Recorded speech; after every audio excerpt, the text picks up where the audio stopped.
मौत को बुला रहा है।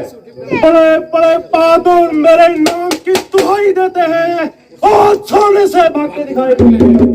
तुझे 50 की तरस खाता हूँ, इसलिए शस्त्र नहीं उठाता, मगर बकरे की मां कब तक खैर बुलाएगी? आखिर तेरी जान मेरे मक्कू से जाएगी। क्यों बच्चे से नाहक लड़ाई करो, ब्राह्मण हो कुछ तो समाई करो। ये बच्चा नहीं, जहर की बेल है और समझ रखा इसमें मुझे खेल है। किया है गुनाह मैं गुनाहगार हूँ, सजा दो मैं सजावार हूँ। क्यों निकले पड़े इस दरमियान से, मैं वाकिफ हूँ अच्छी तरह आपकी इस शान से। ये करता है खुद मौत की जुस्तजू, जरा कर तू इसको मेरे रूबरू। तो लक्ष्मण भी कोई पताशा नहीं, जो डालोगे मुंह में तो पताशा नहीं। जरा देख तुझको बताता हुए, मजा इस सरकशी का चखाता हुए। ये गीता सी धमकी दिखा और को, ये पीके मजे है चखा और को। शराफत तेरी साफ बतला रही, तेरी मौत सिर पर है मिला रही। महाराज लक्ष्मण तो बिल्कुल नादान है, हुआ आपको भी क्या नुकसान है। ये देखो मुझे तवत दिखा रहा है, शरारत से अब भी है पेश आ रहा। वो कहने से मेरे नरम हो गया, तो मैं उस पे नाहक भरम हो गया। खूब इसी का नाम नरमी है। वे मुझे बातों में उड़ा रहा है और मेरी नकलें करके मुझे ही चिढ़ा रहा है। सामने से चला जा वरना कच्चे को चबा जाऊंगा। एक बार बोल दिया, तुम इसको मेरी आंखों के सामने से दूर कर दो, वरना ऐसी दुर्गत बनाऊंगा। तुम अपनी आंखें बंद कर लो, मैं खुद ही नजर नहीं आऊंगा। तू मुझे मत दिखाई दे, बल्कि भलाई इसी में है, सामने से भागता हुआ दिखाई दे। इसका इलाज तो बिल्कुल आसान है, आप कानों में उंगलियां दे लो, आपके लिए सुनसान ही सुनसान है। तू बड़ा शरीर है, आदमी भी जरा बात कर, इधर मेरे हाथ में भी तीर है। शैतान, अरे देखता हूँ तेरा तीर कौन। महाराज इसकी बातों पर ना जाइए, जरा गुस्से को जब्त फरमाइए।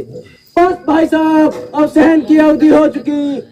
लक्ष्मण के कानों को ऐसी बातें सुनने की आदत नहीं, और आपने वृथा ही महाराज महाराज क्या कर इसका दिमाग आसमान पे चढ़ा दिया, और आपकी नरमी ने इसका हौसला इस कदर बढ़ा दिया। अब मुझको अवश्य तलवार संभालनी पड़ेगी और इसकी ये हवा दिमाग से निकालनी पड़ेगी। आप बड़ी खुशी से शस्त्र संभालिए और अपने दिल के अरमान निकालिए। तेरी बातों से होता है जाहिर मुझे कि तेरी मौत में कुछ कासर नहीं तो चलता है इतना मेरे सामने, मेरी ताकत की तुझको खबर थी नहीं। तेरी बातों से आज तक तो कोई पृथ्वी पर मुझे आया ऐसा बहादुर नजर ही नहीं।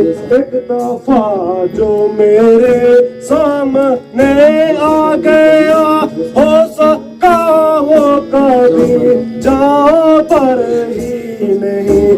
तेरी बातों से प्रेम करता हूँ, बच्चा समझ कर तुझे होता तेरे पे मुस्तलक असर ही नहीं है। उसी वक्त तक तेरी घर मस्तियाँ जब तालक में उठाया तब पर ही नहीं। तेरी बातों से होता है चाचा लाजा इसी में तेरी बेहतरी, वरना गर्दन पे होगा ये सर ही नहीं। जिसका भी मैंने परसा ही ला भी दिया, तो रहेगी तेरी कर गुजर ही नहीं तेरी बातों से। क्यों काज़ा को बुलाता रे छोकरे, अभी लड़ने की तेरी उम्र ही नहीं। तेरी पहली खाता माफ कर दी मगर अब करूंगा कभी कर गुजर ही नहीं तेरी बातों से। होता है जाहिर मुझे कि तेरी मौत में कुछ कसर ही नहीं। कमबख्त, तेरे सिर में ये क्या हुआ समाई है? मालूम होता है तेरी मौत ही मुझको तुझको मेरे सामने लाई है। बड़े बड़े शूरवीर मेरे नाम की दुहाई देते हैं और मेरी बहादुरी का सिक्का मानते हैं। आज से क्षत्रिय मेरे हाथ से मारे गए और मौत के घाट उतारे गए। जो एक दफा सामने आ गया और कभी जिंदा न जाने पाया। जब ऐसे ऐसे योद्धा मेरे मुकाबले की दाद न ला सके तो तेरे जैसे बच्चों की क्या भी साथ है, बल्कि ये तो मेरे लिए तुच्छ सी बात है।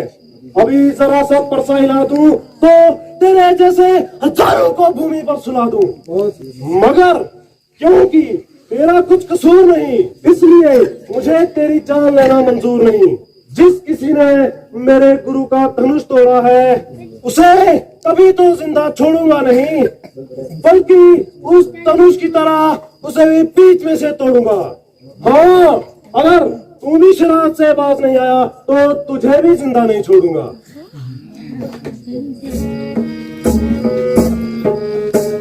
ऐसी की दड़ सी दम की दी का और को तेरी धमकी का लक्ष्मण को डर ही नहीं। ऐसी की दड़ सी धमकी दी का और को तेरी धमकी का लक्ष्मण को डर ही नहीं।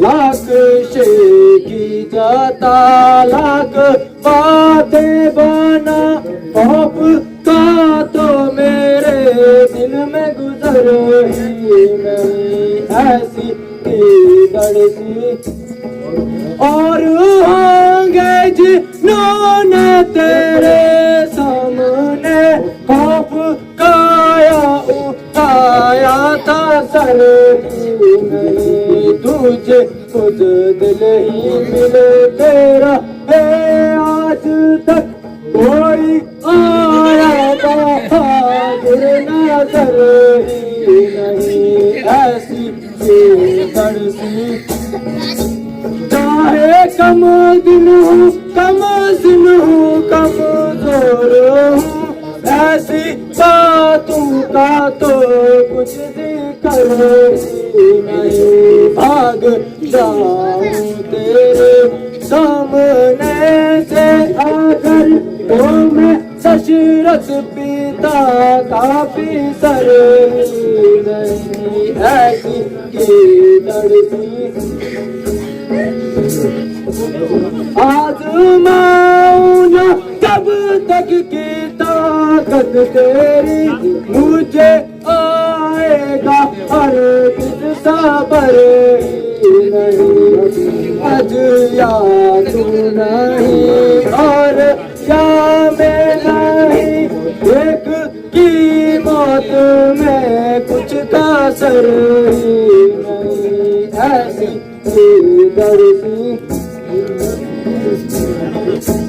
तेरी मौजूद भी मैं श्री राम को पहुंचा सकता कोई भी जरूर नहीं। ऐसी मुंह से निकाली आकर बात फिर जो समझ ले तेरी बाकी उम्र ही नहीं। ऐसी का और को राम नरमी से तुझको बहुत कह रहा है, हुआ तुझको ये मुतलिक असर ही नहीं। कहता यशोवंत सिंह बेशुबा तू है हैवान मुद्रिक बशर ही नहीं ऐसी कीदर सी दम की था और को ये कीचड़ भी क्या किसी और को दिखाओ और किसी बुजुर्ग के आगे अपनी शेखी जताओ। मेरे सामने तुम्हारी ये शेखी नहीं चलेगी और इस पानी में तुम्हारी दाल नहीं गलेगी। वास्तव में आज तक तुम्हें किसी से वास्ता नहीं पड़ा और कोई नालायकी होगा जो तुम्हें तुम्हारे सामने नहीं आना। ये तुम्हारा हौसला इतना बढ़ गया और ये मामूली सा दिमाग आसमान में चढ़ गया। हम चूमे दिख रहे की हवा दिमाग में समा गई और आंखों में हिमाकत की चर्बी छा गई। इस पर भाई साहब की नरमी ने और भी काम बिगाड़ दिया और फिजूल तारीफ कर करके तुम्हें इतना फाड़ दिया। वरना अगर पहले से ही मुनासिब बर्ताव करते और आरोप तथा योग्य धार करते तो आप ये सारी दर्द जवानी भूल जाते और आपके हाथ पांव तत्काल ही फूल जाते। अच्छा कुछ मजाइका नहीं, आपको भी आप अपनी ताकत आजमाने का अच्छा मौका मिल जाएगा और इधर मेरा भी मुंदत कारमान निकल जाएगा। परंतु पहले वार करने से लक्ष्मण मजबूर है, इसलिए नहीं कि तू ब्राह्मण कुमार है बल्कि इसलिए कि तू राजा गुरु विश्वामित्र का करीबी रिश्तेदार है। तू साक्षात शराब की मूर्त, अब तो इतनी जुबान चलाने लगा कि मेरी इज्जत भी खाक में मिलाने लगा। यही बात हुई कि जब रंज की गुफ्तगू होने लगी आपसे तुम और तुमसे तू होने लगी। खबरदार होशियार हो जाओ और मरने के लिए तैयार हो जाओ। तेरे मरने में अब बिल्कुल कलाम नहीं और एक ही वार में हड्डियों का सुरमाना बना दिया तो मेरा नाम भी परशुराम नहीं। आपको इसका कसूरवार होने से खुद इनकार है तो इससे आपकी बिल्कुल तकरार है। मेरे क्या इख्तियार है, ये तो खुद ही मौत का तलबगार है। लक्ष्मण तुम इनको अधिक ना सताओ, जरा इधर को आओ, जरा गुस्से को थाम लीजिए और मेरे साथ कलाम कीजिए। मैंने पहले ही बोल दिया कि इसको मेरी आंखों से दूर कर दो और फौरन यहाँ से काफूर कर दो। इसका इलाज तो मैं पहले ही बता चुका हूँ। देखो फिर बोलने लगा बीच में और नाहक रस्म रिश्त होता है। अब ये कदापि नहीं बोलेगा, कहिए क्या आ गया है। क्या ये सच है कि ये तुम्हारा ही कसूर है?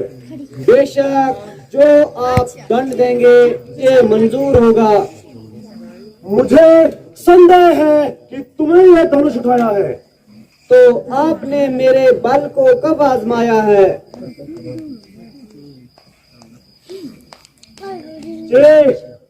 इस धनुष का चिल्ला चढ़ा के कमान कीजिए और मेरा इत्मीनान कीजिए।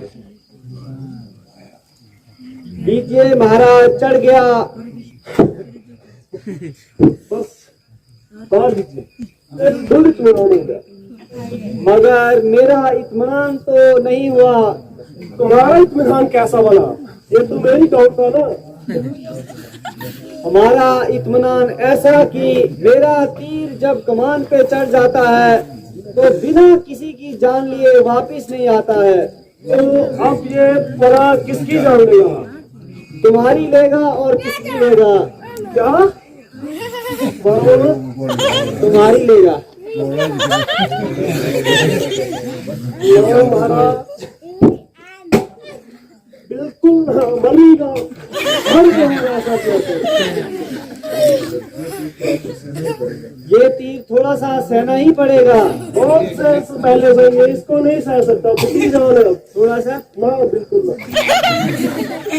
क्या एक ही तीर में निकल जाएगी जान? दूसरे की तो नौबत ही नहीं आएगी। मैं क्या बोल रहा हूँ कब से? बस मिश्र जी हो चुके, जरा परसा तो उठाओ, तो अपनी वीरता के जोहार दिखाओ। लक्ष्मण जी बस कहिए, अब मुझे किसी तरह माफी दिला दीजिए। और मेरी जान बचा लीजिए। तुम तो इतना उछलते थे। ये तो बेवकूफी की वजह से मेरे मुंह से ऐसे शब्द निकल रहे थे। मुझसे क्या कहते हो? मैं तो तुम्हारी नजरों से दूर हूँ। रामचंद्र जी से आपकी बात है और अब मामला इनके हाथ है, इसलिए मेरा बीच में कहना बिल्कुल वाहियात है। माता जी अब देखते क्या हो, छोड़ दो तीर।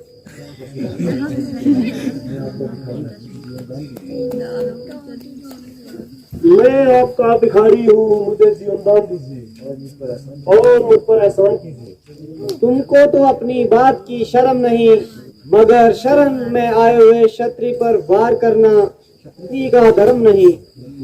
परंतु इस शर्त पर छोड़ता हूँ कि आगे को कभी शस्त्र नहीं उठाना और कभी किसी क्षत्रिय के मुकाबले में ना आना। आपकी आज्ञा बिल्कुल मंजूर करता हूँ और इस बात का भी इकरार करता हूँ कि आगे को क्या पीछे को भी कभी शस्त्र को हाथ नहीं लगाऊंगा और इसी जगह से विंध्याचल पर्वत पर चला जाऊंगा। आज से अपनी जिंदगी ईश्वर ध्यान में गुजारूंगा और जितने पाप किए हैं उनका प्रायश्चित करके फिर से बोझ उतारूंगा। अच्छा जाइए, कृपा निधान। मिश्र जी भोजन करके जाना, ऐसी भी क्या जल्दी है? कभी तो हमारा भी भोजन पा लिया करो, कहीं तो इस चंचलता को छुपा लिया करो। बस भला करो कि यही बहुत है कि मेरी जान बच गई। अभी पहले की रोटी नहीं पची, बदहजमी हो गई। और वापिस आ गया तो ऐसे फुलके खाऊंगा, अपनी जान भी दे जाऊंगा। जय श्री राम।